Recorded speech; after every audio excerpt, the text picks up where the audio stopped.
ဒီနေ့တော့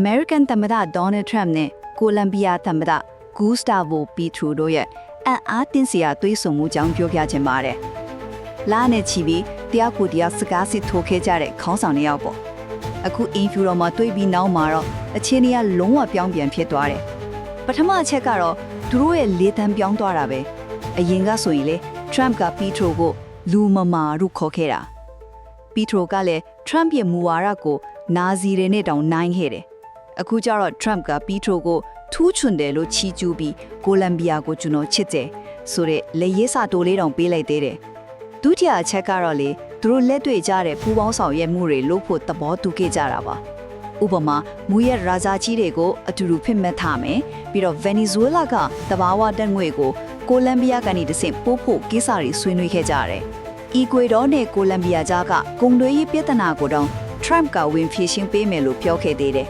။နောက်ဆုံးတစ်ချက်ကတော့ဒါကအရေးကြီးနိုင်တယ်။ American ရဲ့မူဝါဒပြောင်းလာနိုင်ချေပဲ။ Petro အပေါ်မူရေးစေးနဲ့ပတ်သက်လို့ချမှတ်ထားတဲ့ပိတ်ဆို့မှုတွေကိုပြန်ရုပ်သိမ်းပေးဖို့စဉ်းစားပေးမယ်လို့ Trump ကအရေးအမြစ်ပြောသွားခဲ့တယ်။အတူချို့ပြောရရင်တော့ဒီတွေ့ဆုံမှုကပြင်းထန်တဲ့သဘောထားကွဲလွဲမှုတွေကနေတော့လက်တွေ့ကျတဲ့တန်တမာရေးရအောင်မြင်မှုတွေထပ်လာနိုင်တယ်ဆိုတာကိုသက်သေပြသွားတာပါပဲ။